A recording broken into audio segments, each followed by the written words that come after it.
Hi, I'm Seng. So today I'll show you how to do open price in your FeedMe. So open price normally used for like you're selling economy rice and you want to calculate in the lump sum. Thank you. Log into your FeedMe portal, then go to menu, click product. After that, on your category, just click plus. Let's say I want to put economy rice. Then I just turn on open price. Just click save. After that, go to publish and publish your menu. After that, go your FeedMe post.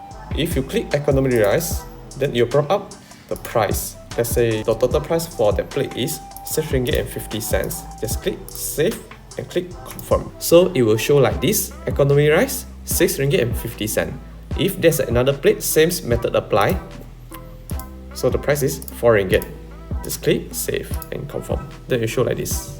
That's all for today. Thank you. So, cari post system, cari Aseng. Find Guinness Post, find Aseng.